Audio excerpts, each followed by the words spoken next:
Most people spend years desiring a different life while remaining in the exact same place. This raises a difficult question. Are we truly limited by a lack of potential, or are we held back by boundaries we've subconsciously built for ourselves? In the 1930s, author Napoleon Hill argued that our personal limits are dictated by our internal dialogue. His core premise was straightforward. What you think about, you become. Modern visionaries follow a similar psychological blueprint.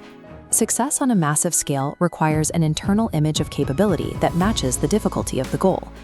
The question is whether your own self-image is currently the primary obstacle to your progress. Consider a beggar who spent his days at a busy railway station. He survived entirely on the coins dropped by passing commuters, a routine that had defined his life for years. He operated from a specific mental position. Because he lacked resources, he believed the world was obligated to provide for him. He saw himself as a helpless receiver whose only option was to ask for pity. One day, he approached a well-dressed businessman on the platform.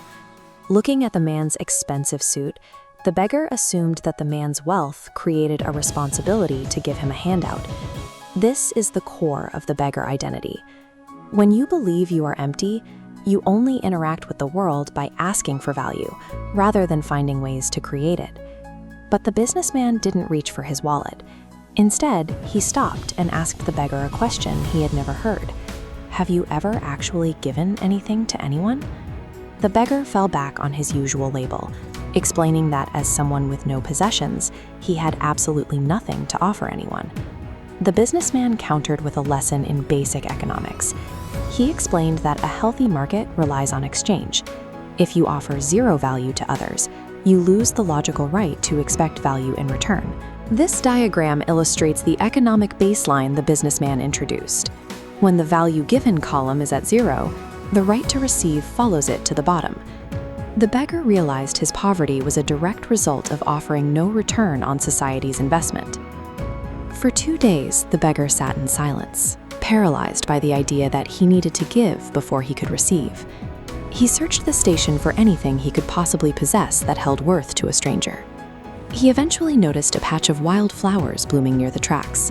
He decided to gather them and test the businessman's theory of exchange. His method changed immediately. Every time someone handed him a coin, he smiled and offered a freshly picked flower in return. The response from the commuters changed as well. Instead of avoiding eye contact out of guilt, people began to experience gratitude and joy. The interaction had become a mutual transaction. This chart shows the undeniable pattern that emerged. His daily income climbed in exact correlation with his inventory of flowers. On days when he ran out of flowers, the donation line immediately flatlined. His income was now tied to the value he provided. When the businessman eventually returned, the beggar didn't ask for a handout. He approached him with a professional offer, cash in exchange for flowers. The businessman accepted the trade and provided the man with a final label. He told him, "Today, you are no longer a beggar. You have become a businessman." That statement changed the man's perspective on his own life. He realized that people were no longer paying for his misery, they were paying for his product. Recognizing this, he left the railway station and walked away from his life as a beggar for good. 6 months later, 2 well-dressed men met on that same platform. They exchanged a professional handshake as equals. The businessman was shocked to realize the successful flower trader standing before him was the same man he had refused to give a coin to just months earlier. The trader explained that his success was the result of destroying his identity as a taker. Once he viewed himself as a value creator, his actions changed to match that new self-image. This illustrates a hard truth. The world will only ever treat you as you subconsciously label yourself. If you operate with a beggar mindset, waiting for a promotion or for someone else to solve your problems, you ensure that you will remain in your current position.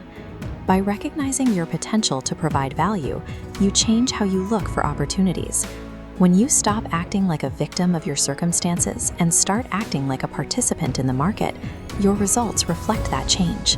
What labels are you holding on to that need to be dropped today? Tell us in the comments, and if this story helped you, like the video and share it